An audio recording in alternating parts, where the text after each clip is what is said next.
Mentoring Impact Evaluation Study. My name is Aran Lefebvre. I'm the coordinator of the Mentoring and Coaching Hub.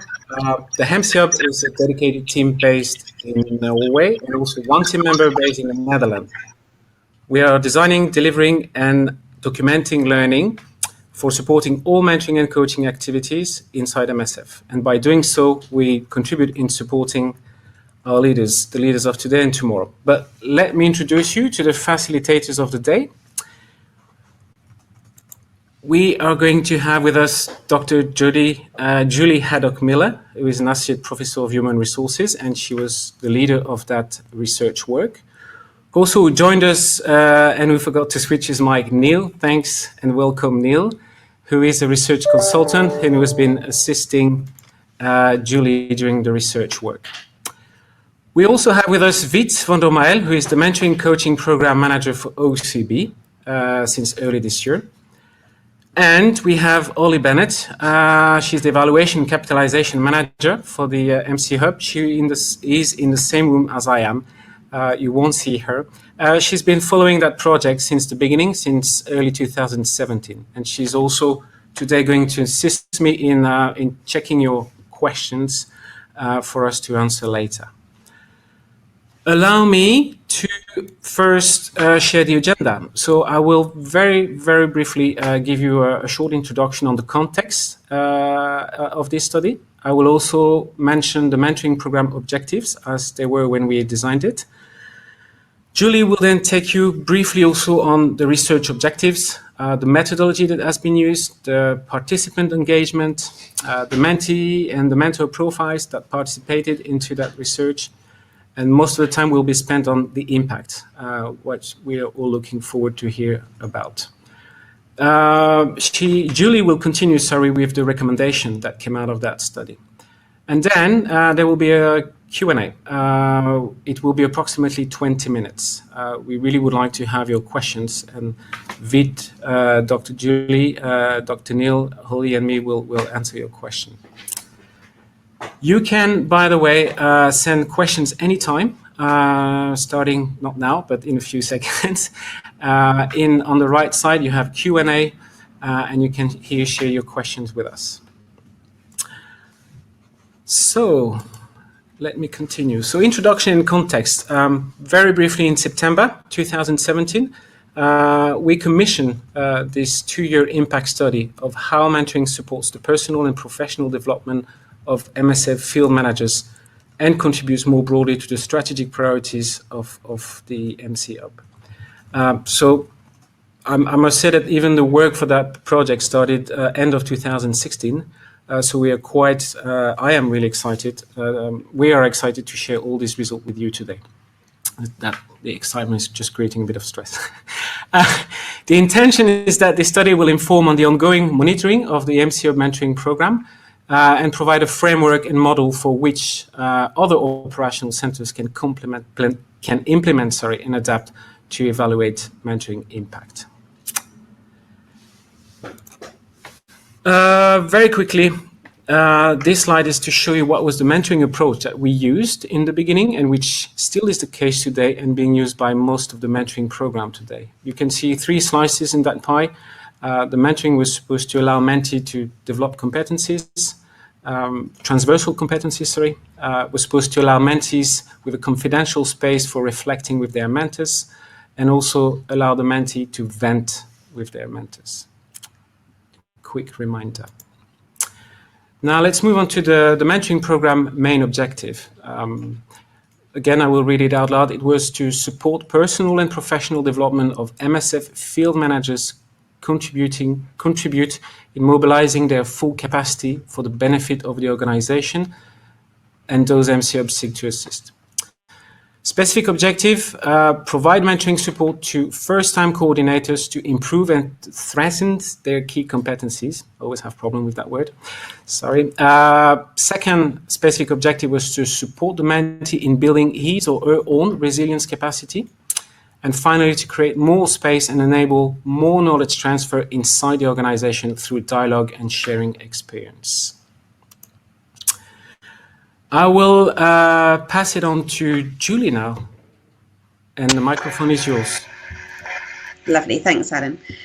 So as Alan's mentioned, I've been working with the MCHub for approximately 3 years now, actually on a variety of projects, starting with actually the accreditation, EMCC accreditation of the mentoring programme.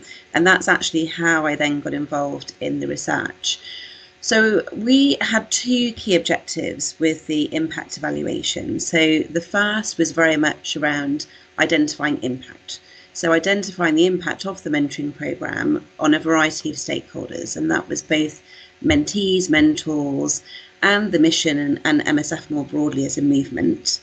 And the second overarching objective was to actually look at the extent to which the mentoring programme was actually delivering the objectives. So how did mentees and mentors feel about the way in which the programme was delivered, and was it actually achieving what it set out to do? Bearing in mind that the mentoring programme started back in 2014. So when we started the evaluation, it had been running for several years, and obviously continues to do so. So whilst they are the two overarching objectives, obviously there was a number of sub-objectives within that. But as this is an overview presentation, I'm going to stick to some of the core themes. Now, in terms of the methodology, it was actually a very detailed, in-depth, broad methodology, and one that is quite unusual actually for a mentoring programme, in that we had two phases to the data collection. Phase one starting in September 2017, you can see on the left hand side of the slide, and then phase two, September 2018. So we collected data over 2 years and in two phases, so hence longitudinal. And that's really important for mentoring, to understand what is the change that both mentees and mentors experience in their relationships over time, rather than simply just a single data point collection. We had 3 methods of data collection, which is very unusual and unique for a mentoring evaluation of this kind. The first was an online survey to mentees and mentors, which we distributed twice, both in phase 1 and again in phase 2. We then conducted follow-up interviews with mentees, mentors, a number of key stakeholders, development managers, etc. And then we actually asked the mentees and mentors and key stakeholders if they wanted to actually provide visual metaphor. And with that, we asked them to either draw or produce a picture of what they perceived to be and would capture the impact of mentoring. Now, it's very unusual. In fact, there are very few, if any, studies that actually use all 3 data collection methods. So I think this was one of the unique features of this particular project, and really super, as we'll look at some of the visual metaphors shortly. Now, in terms of participant engagement, we had absolutely outstanding engagement from both mentors and mentees. What this slide shows is the number of mentees and mentors that participated in phase 1 and phase 2, both in the surveys, the interviews, and providing the visual diagrams. And I would really focus on phase 2, because the real measure of an impact engagement project is actually how many individuals participate in phase 2. And we can see that the statistics are very high. So for the survey, 86% of mentors from phase 1 also participated in phase 2, and 65% for mentees. For interviews, we had 91% for mentors and 76% for mentees. And matched pair interviews, 71% of matched pair mentees and mentors actually committed to a follow-up interview. So really fantastic results in terms of engagement for phase 2. And in relation to the profile, we were looking to work with mentees and mentors that were either in existing relationships or had recently completed their mentoring relationship. And typically the majority of profiles were programme coordinators, project coordinators, and heads of mission, albeit there were some broader profiles featured as well within the research. Now, what I'm going to show you next over the next 12 to 13 slides is actually what is the impact as described by the mentees, mentors, and more broadly the mission and MSF. So that really is very much the focus of the presentation today. So the next 12 slides are going to show you a range of different data which is taken from both the survey, the interviews, and the visual metaphor.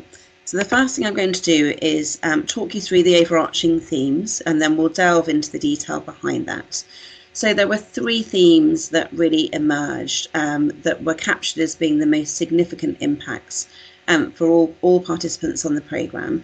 The first was very much about well-being, so supporting the well-being of mentees during the mission, and that was very much around developing their resilience, their coping strategies, being able to bounce back and adapt to the situation they found themselves in, which for many was a very unusual situation. They hadn't experienced previously, a very intense, difficult environment. So actually well-being was really key, and very much aligns with retention of staff as well within MSF. The second overarching theme was around performance, and Alan's mentioned already around competency development, professional development, which is key within the framework of mentoring. And very much the overarching theme is around development of leadership, people management competencies, but also team working, and within that, self-confidence, which actually we saw in every area of the mentoring impact. With regards to learning, there was strong evidence that the learning was around the strengths and development areas, and also very much reciprocal learning. And those of you that have read a lot of the mentoring literature, you'll read a lot about reciprocal learning, mutual learning for both the mentee and the mentor. So we're going to have a look a bit more at that as we go along. I can see there are some questions, and we're going to come back to the questions at the end. So don't worry, we'll leave plenty of time for any questions that you have. Now, these next slides are actually looking at these overarching themes, but actually delving a bit deeper in impact. And what I'm going to do initially is describe the first slide, because the next 11 slides actually use the same framework. So what we can see at the top of the slide is we can see the impact theme. So here we've got the theme around well-being.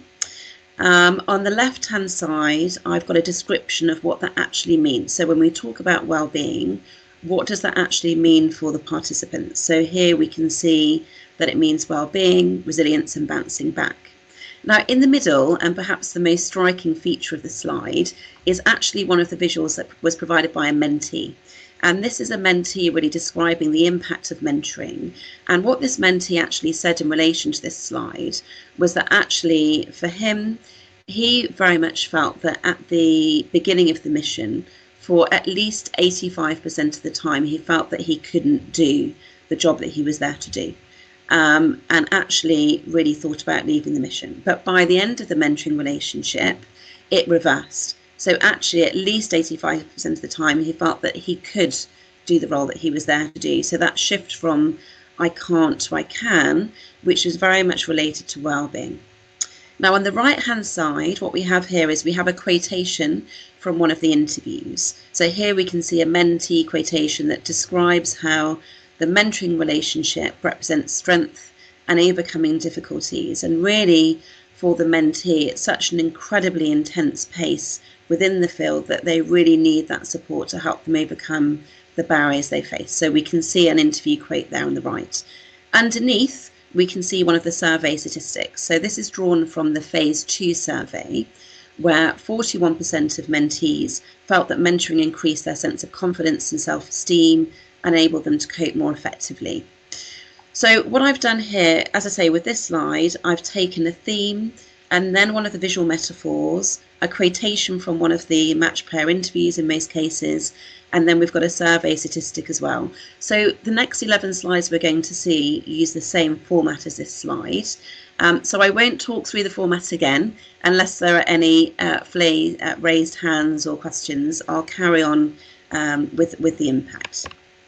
Now the next thing, we're staying with well-being, because something that really came out very significantly for mentees was really their ability to cope and complete the mission.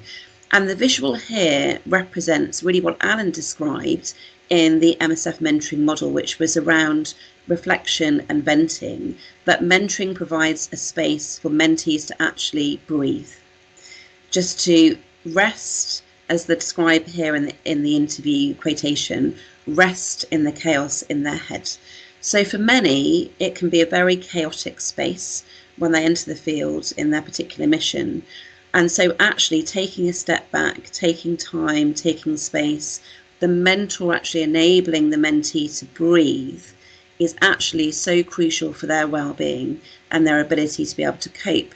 And naturally, what we see is that impacts positively on their team, on the mission, and obviously MSF more broadly, because it's retaining your staff, which is crucial. Now, in phase 2, we can see that one of the survey statistics here suggests that 41% of mentees felt that mentoring enabled them to adapt, to cope with the challenges and bounce back. And that was really one of the 3 top beneficial aspects of mentoring, which very much aligns to the objectives of the mentoring program if we look at the slide that Alan presented earlier. Now, the next theme we're moving on to is actually the impact on performance.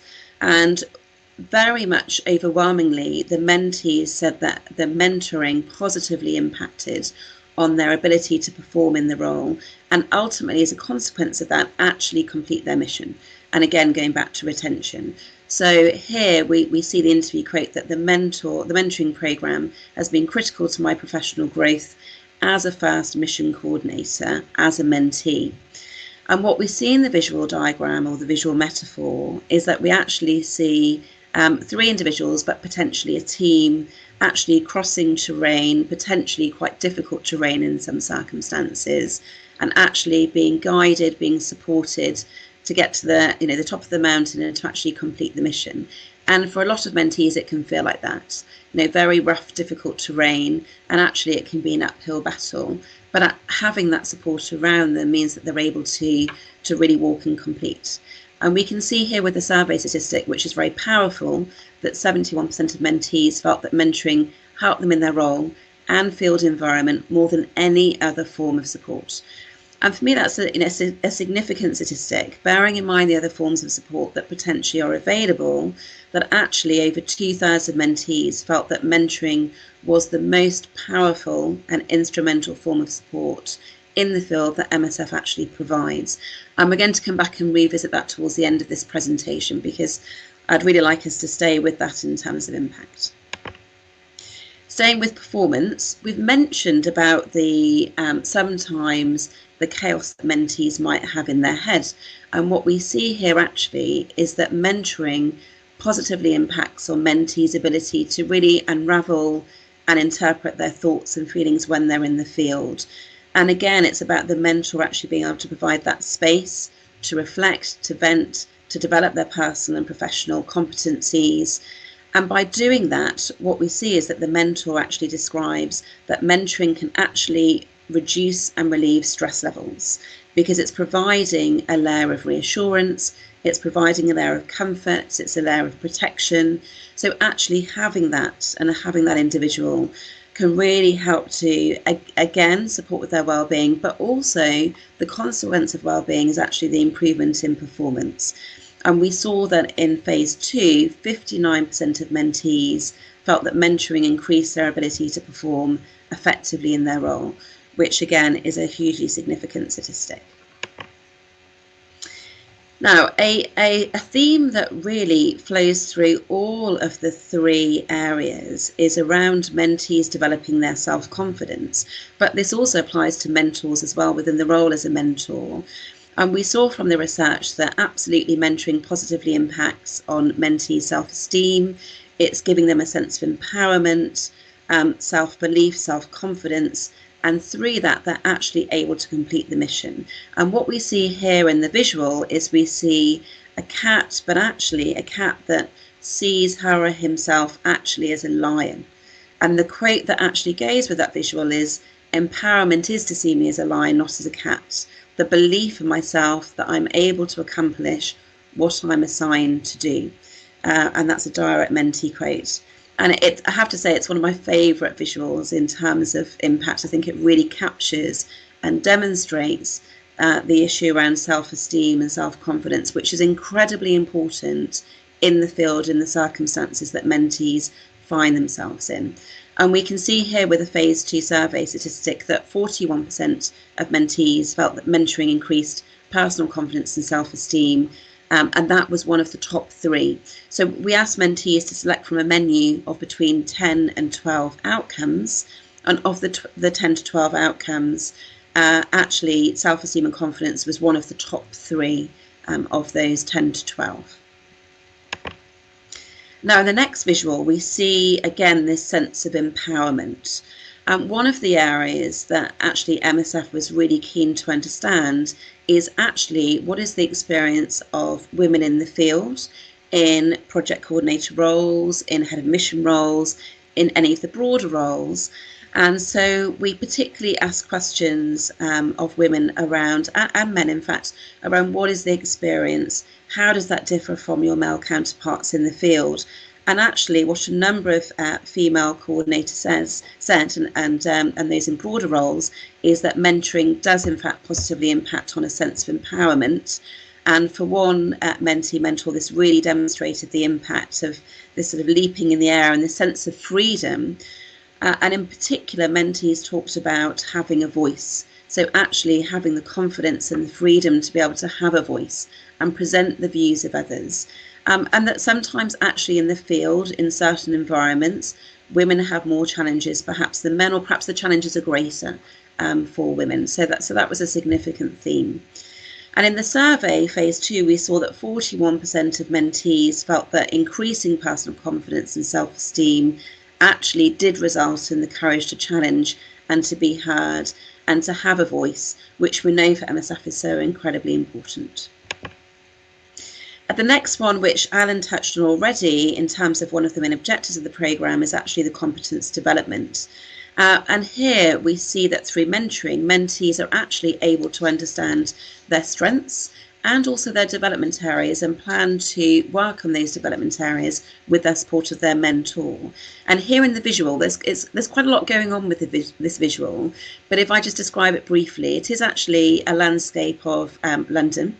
And what we see in the visual close up is that there's a number of buildings that are incomplete. There's cranes, there's building work happening. And so for a mentee, what the mentee describes is actually they're very much a work in progress. And the mentor is helping that mentee with their work in progress. As leaders and as managers, they're constantly developing. And when they begin a new role in a new field environment, there's a huge development curve, a huge learning curve that takes place in that time. And the mentor is able to help identify areas to focus on and support those areas through constructive dialogue, which is hugely important. And then again, we see a key statistic there around the 71% of mentees that felt that actually they were able to support with people management and leadership competence. Now, reciprocal learning. Now, those of you that know the mentoring literature will know that actually through mentoring, not just the mentee benefits, but the mentor as well, and indeed the mission and the organisation more broadly. And this is so true of the MSF mentoring programme. We can see that actually mentoring impacts positively on mentors as they learn the role of the mentor and they learn to support others. They stay in touch with the field, they stay in touch with the context. They understand more around the contemporary issues that are challenging the MSF movement, and they're able to learn from that. And the diagram really summarises this and captures this really nicely in terms of the reciprocal learning. And for actually 50% of mentors, they felt that actually the responsibility in the relationship was shared throughout. And that is an indicator of very much reciprocal learning, is to what extent is the ownership of the relationship actually shared. For the next slide, we can see professional development. So again, one of the key objectives of the mentoring programme is actually the personal and professional development of the mentees and mentors, in fact. So we've talked about that reciprocal learning and how the mentor is able to utilise their strengths and opportunities to actually develop the mentees. And here we can see a quote from a mentor that says, mentoring really opened his eyes to a world that was unknown and new territories as a mentor. And what we can see here in the visual is really the opening up of that window, that opening up of the landscape, the new territories, the new beginnings. And for this mentor, actually, there were some significant changes that occurred directly because of the mentoring program involvement. And in the survey, we can see that 33% of mentors felt that mentoring enabled them to learn about their personal strengths and their development areas. So really very much a significant impact on mentors as well as mentees.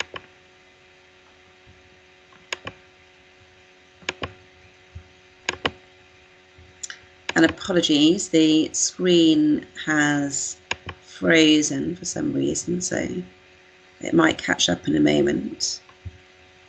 Bear with me.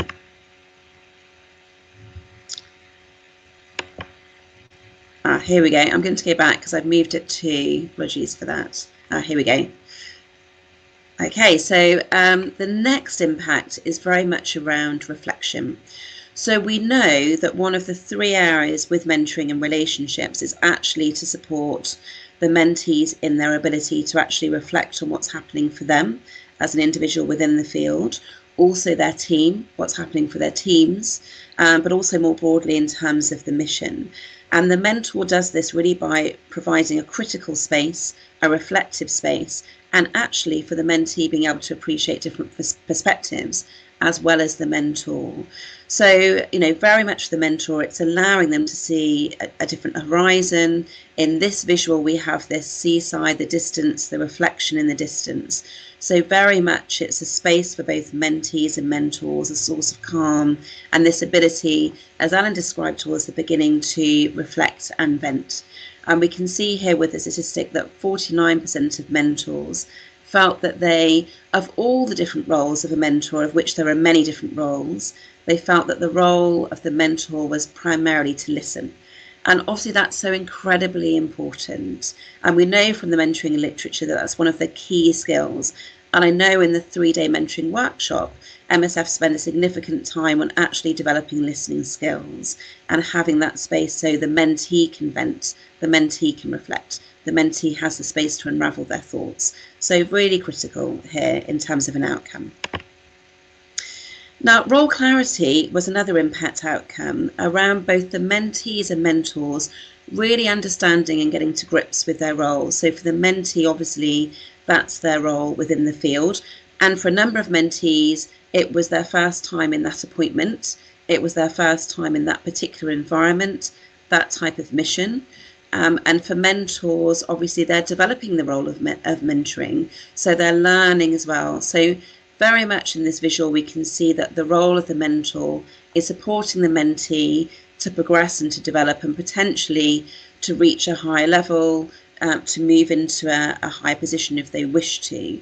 And again, for 71% of mentors, they felt that mentoring helped most with the improvement of leadership skills and really providing and supporting mentees to have the confidence to take that next step in the MSF movement, the upwards movement for the next role. So perhaps the head of mission in the longer term and planning and how to get there. The next key outcome, and I know this is so significant for MSF, is actually the retention of staff. So there is no doubt that mentoring positively impacts on the retention of field workers. And that's one of the most significant outcomes very much of this research. The majority, almost unanimously, of mentees and mentors talked about this as a particular theme within the research. And very much this layer of protection and support and the space and the containment, the trust, the confidence that the mentor is able to build with the mentee obviously contributes towards that. Now here we see in the picture, we see a selection of walking sticks.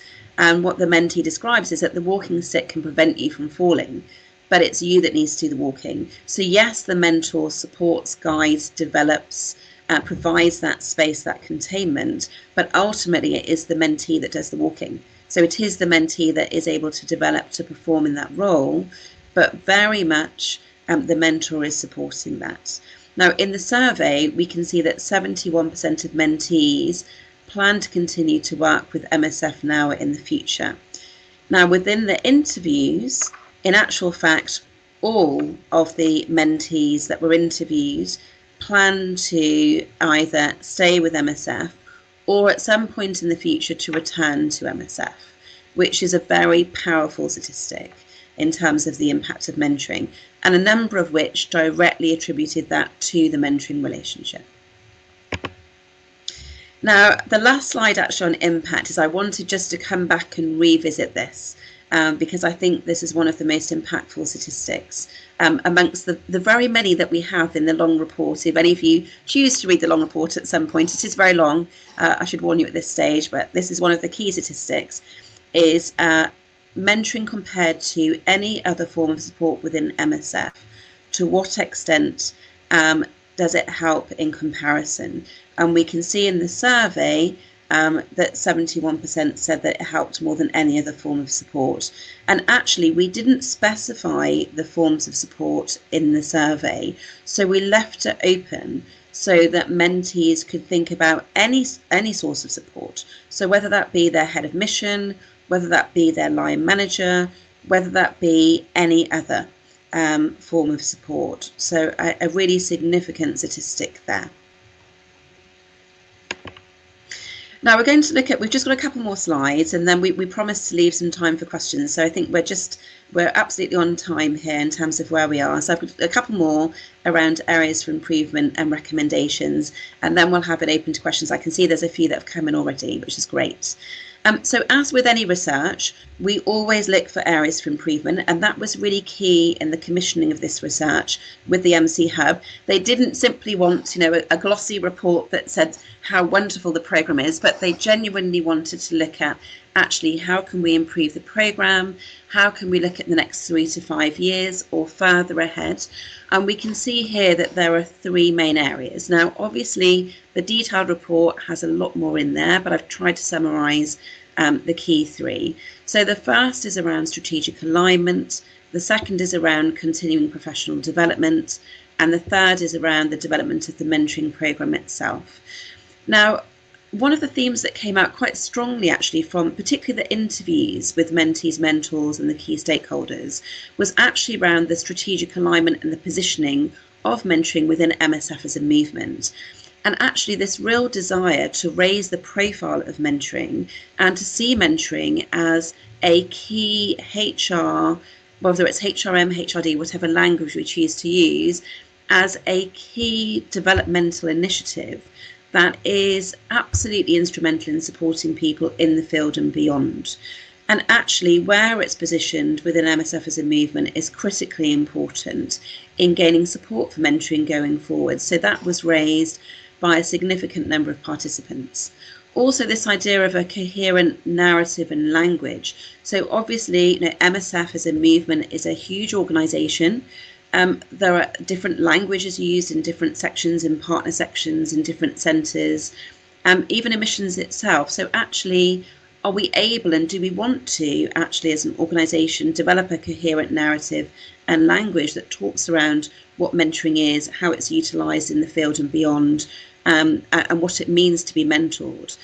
And then a key area is actually aligning mentoring with psychosocial support. So we know from the research, and actually so much of the external research on mentoring, that psychosocial support around well-being, work-life balance, resilience are absolutely crucial if we want to retain staff.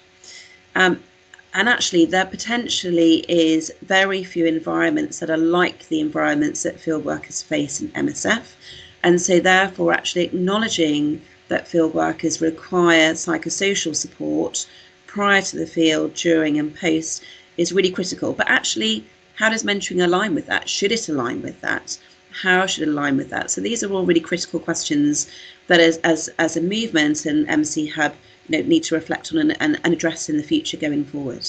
CPD, continuing professional development, is always on the radar.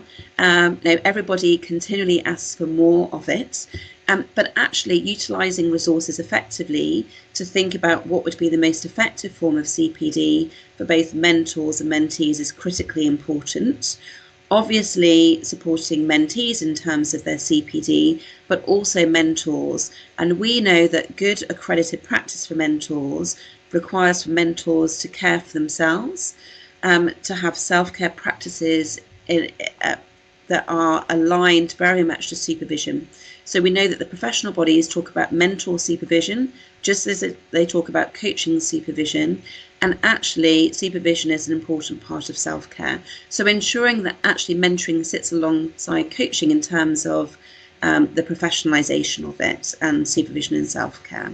And then we have the mentoring programme itself. So there was a huge request for more sharing of evidence, sharing of impact, sharing of case studies, acknowledging that people have stories that they want to share with others that can help others in the field, and sharing of data, these impact case studies that we have. So obviously today is one of those examples of sharing. We're sharing the impact, but there'll be many more examples of this to come, no doubt, and I'm sure Alan and Veet can talk more about that in the Q&A at the end.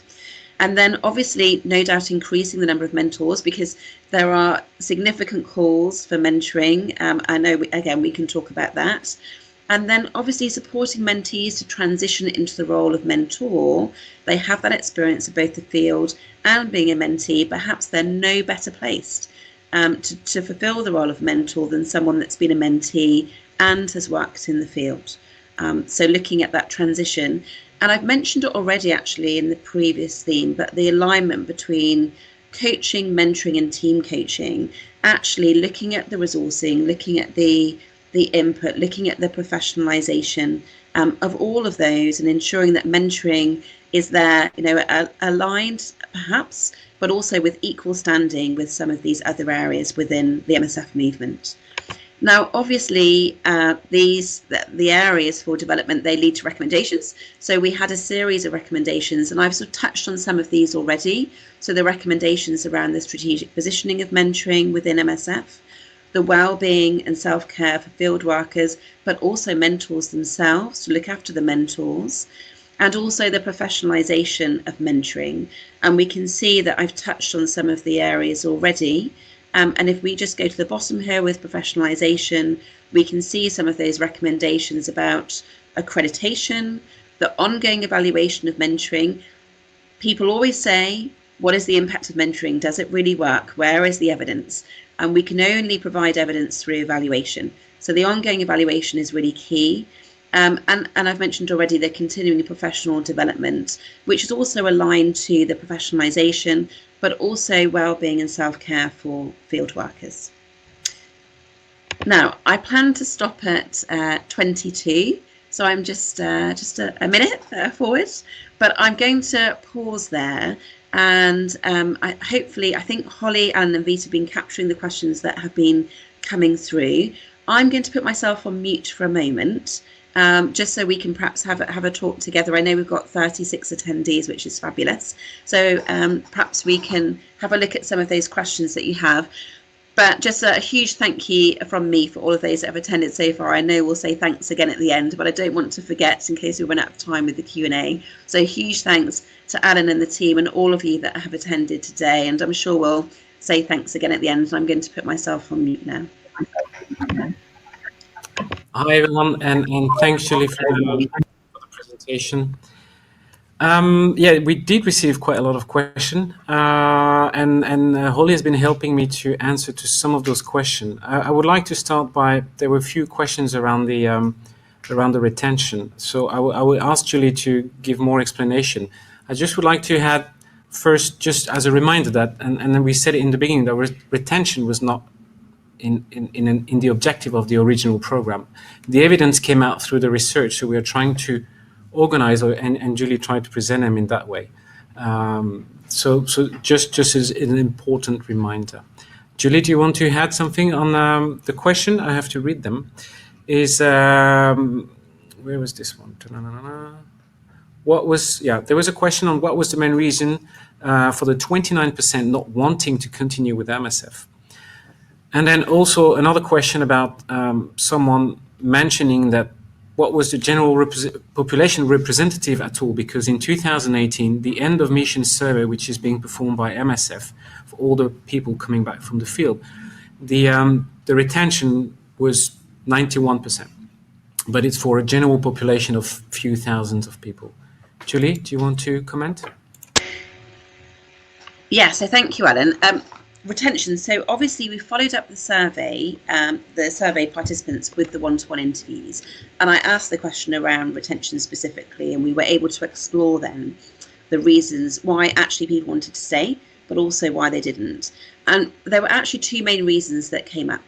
So the first was that for some mentees, they left or they were leaving because actually they wanted to start a family, and having a family just wasn't conducive to going back in the field.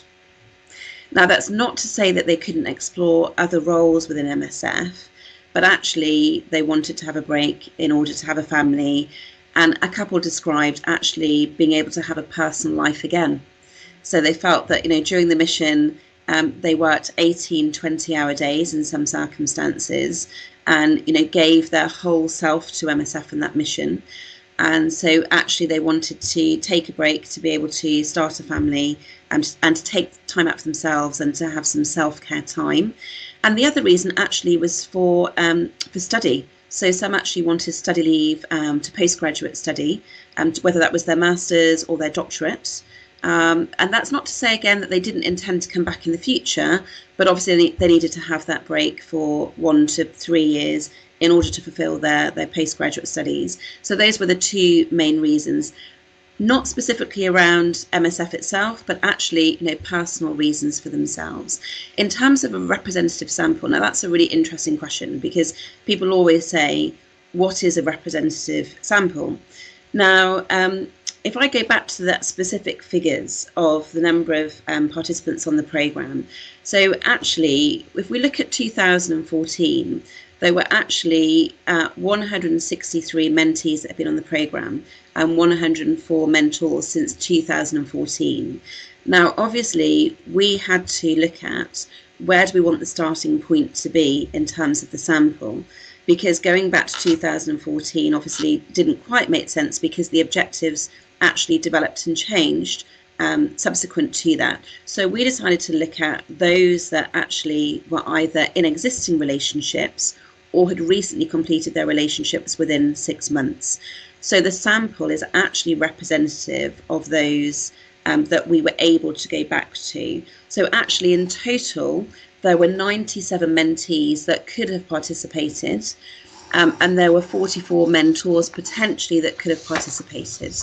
And so the percentage participation itself is huge in terms of 48% in phase 1 for mentors and 52% in the interviews and 27% for mentees. And again, I'm looking at 18% for the interviews.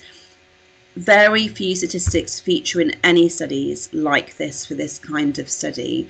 The figures are absolutely tremendous in terms of engagement, which really just goes to show the commitment of the mentors to this. And for some, not being able to engage wasn't because they didn't want to, but it was for a number of reasons, such as the timing of the study. I'll mute myself again for the next questions. Thanks, Julie. And I just, to make the link, I see a question. Do we consider 1/3 of the people do not want to continue with MSF like a success and natural changing of things, or something related to mentorship program, or again, something related to MSF more in general? My take on that, we are aware there's 10 to 15 reasons why people stay or leave with MSF. What I understood from the research outcome is that mentoring is one key element that will bring people to continue or stay, but definitely we have no other impact on the other, on the other factors. Is it a success or a natural changing of thing? I would say in some cases, maybe it was good the people left MSF, definitely. If it was mentoring that helped them to reach that conclusion, I still think it's positive. So I hope that answers the question. There were other interesting questions. I don't know if we're done on the retention or on the representativeness. I think so. One interesting question, did you also interview teams managed by a mentee? Would be good to know if the same positive feeling of performance is felt by the team. Julie, do you want to say something on that?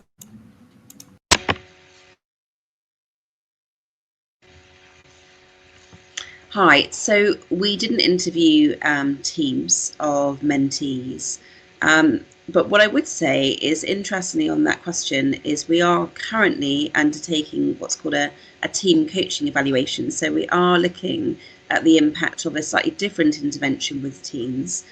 I think one of the reasons why we didn't go into the next layer down, which is the impact on their teams, is that in essence is a very different impact evaluation to this. So that would have been, we would have developed a separate project for that. And I think time, resources, simply didn't enable that, and it just wasn't within this particular brief. But I think that's a very interesting dynamic, and there are very few studies, if any, that look at that layer down for mentoring. Certainly with coaching more so, but certainly with mentoring not. So that might be something, obviously, for future studies, if the resourcing is available for that. Absolutely. Just to hand on, I think I remember discussion when we thought of that, but definitely the constraints were quite important. And on a 2-year study already, it would have just make it even longer. But yeah, that would be the best way to confirm. One last thing I forgot on the retention and the famous 91% of retention from the end of mission survey. We are aware that maybe it would be the best to match actually some of our results against maybe a real population or the data that are the respective data, because the 91% is for the general population. So we would need to compare to a similar type of population. I'm dreaming, like many others in MSF, of the single HR database, which will allow us to do that in the near future. It's called Symphony, but literally, it will enable to be much more specific on the impact of mentoring, but not only mentoring, any other type of learning that MSF is offering. Let me move out to other type of question. Yeah, is there a plan to extend the mentoring program to all management level, middle managers and supervisor? And if so, when? I would like to invite Vit to comment on that from the OCB perspective, and I can also add some information I have related to other mentoring program in MSF. Vit? Thanks, Alan.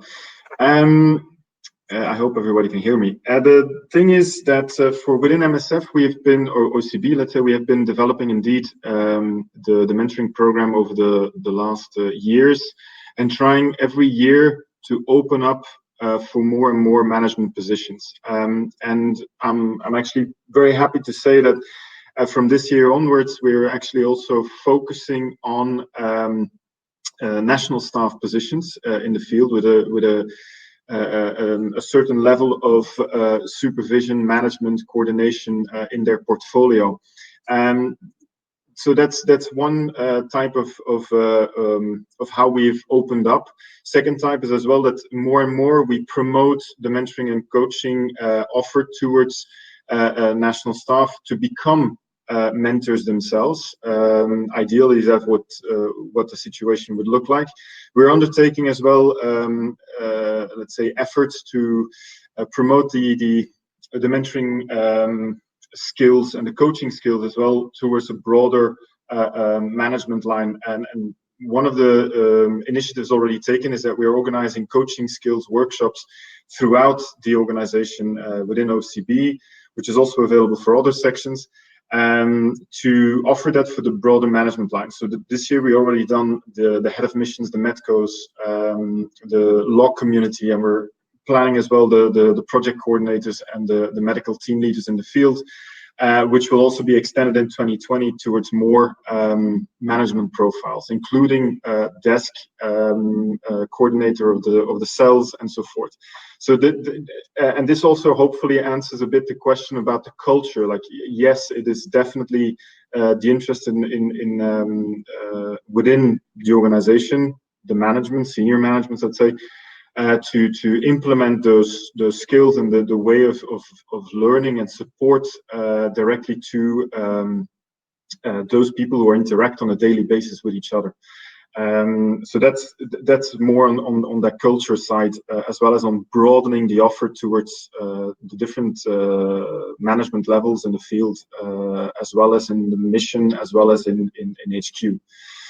Maybe that answers those questions. Maybe just a small feedback also on the CPD offer, was mentioned by Dr. Julie, is that we've already been working on implementing certain efforts, such as these types of webinars, but there's also the supervision for mentors and coaches within MSF, as well as what we call a mentoring cafe, where mentors can come in every month on a digital space to share their experiences and learn from each other. So these are the few initiatives already launched. Back to you, Alan. Thanks a lot, Vit. There was a question that came at the same time. Is mentoring already available for national staff? And I think you partially answered to that. Just one comment on, I think over the last few years, the mentoring offer was theoretically open to everyone. We were not making distinction between international, expat, national, whatever. But the mentoring was accessible for specific position. And the reality is that most of the people holding this position a few years ago were mostly international and not national. And then, which is quite changing now, the diversity in our team leaders, project coordinators is, thanks, increasing a lot and developing in a good sense. What is happening also is that we needed to build the capacity of our pool of mentors. So now it's continuously increasing. We will be at 300 mentors, all the mentoring program in MSF. Next year, I want to be optimistic, we will be on 500 total. So the more we increase, the more we can offer it to a broader range of people. You notice also, just for information, that most of the mentoring today is delivered for field people. We've been declining requests for developing mentoring for HQ people because we felt it was not a priority. But there's already one program in the pilot phase for a specific population, and we will try to answer to those requests also in the future. So again, expanding the population within MSF that can benefit from mentoring. Allow me to jump on a question that was really interesting. Oh, it's gone now. Was there more information of proposal in terms of how better to connect mentoring with individual coaching? That maybe is for Julie or Neil or any of you. Yeah, so I think the starting point is to understand actually what is the purpose of offering mentoring, and then comparing what is the purpose of offering coaching, whether that's one-to-one coaching or team coaching, and then ultimately what is the right fit for the individual in their circumstances. So is it mentoring, is it coaching, or for a team, is it team coaching? What purpose is it serving? So I think very much as a team, it's about having that ongoing dialogue within the MCHub and within MSF as a broader movement of actually understanding what is appropriate for what circumstances and for who. And the MCHub and MSF's movement is offering all of these at the moment, and it's offering mentoring, it's offering one-to-one coaching, it's offering team coaching, but actually having that dialogue of understanding the purpose, the circumstances, and the right fit where is critical, because some of these initiatives, and certainly coaching, has progressed at a fairly rapid pace. So actually just ensuring that there is the alignment and understanding between the three different interventions is important, and that's something that the mentees and mentors described in the interviews. I'm not sure if anyone else wants to add to that. I won't add, but for me it works, Julie. Thanks a lot. I will go to another question, maybe a bit different, and I don't want to forget that one. Will it be possible to link performance appraisal and mentoring support? My take on that is I think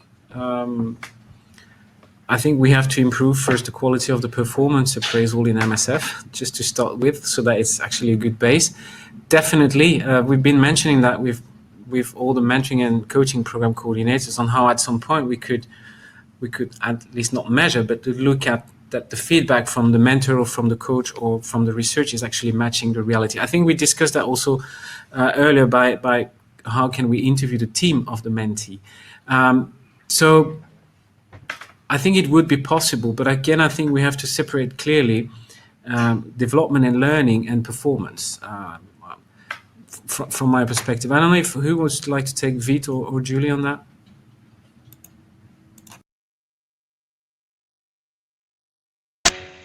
Yeah, I'm happy to contribute to that one. I think that, and to some extent, the mentees do discuss their performance appraisal, not necessarily the detail with their mentees, but it is a topic for discussion and development. There is this whole debate about whether they should be aligned or not. And I think, my view, actually, which may be different to others, is that it's very much for the mentee and the mentor within their own relationship and that dynamic to decide on actually what works for them in terms of what the focus is of the relationship. So yes, the MCHub, they set mentoring program objectives, And actually, within the relationship, that all relationship has a purpose, a purpose within it. And some mentors and mentees may set specific objectives, and others may not. For some, it's primarily used for that venting and reflection, actually, in a lot of cases. So I think that my perspective would be it very much depends on the relationships themselves and the dynamic within that. Whether as an organisation you'd want to align the two is something that is more of a strategic question, I think, for the organisation to answer, as strategically would you want to align the two. So but within the relationships themselves, it's very much a mutual decision between the two. Thanks a lot, Julie. Maybe to add, Alan. Sorry, Vit. Oh, you're back. Yeah, you disappeared. Oh, yeah. We can hear you. We can't see you. Just we have very few minutes, and I think, and to continue on what Julie said, we have ideas on how to connect, and we're actually working on it. And I'm glad that one of our guests is saying, "I have a proposal on how to connect mentoring and coaching," and we're going to connect with you. I think I know who that is and what are the ideas. So it is happening.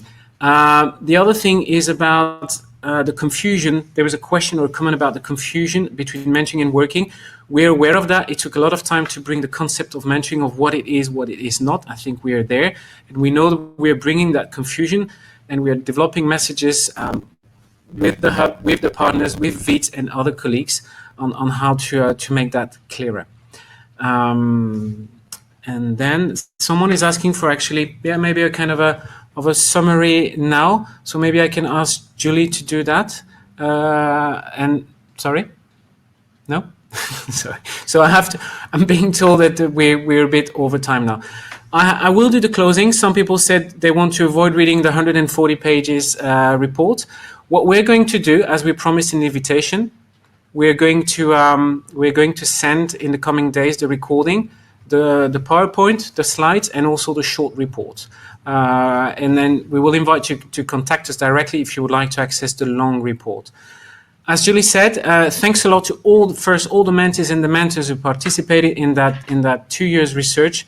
Thanks a lot, Julie and Neil, Dr. Julie and Dr. Neil, for all that work. Thanks a lot, Holly, for this work also. And Vit, we still can't see you, but I'm sure you can hear us. Thanks a lot for joining us, and you will hear more from us definitely in the coming days. Bye-bye.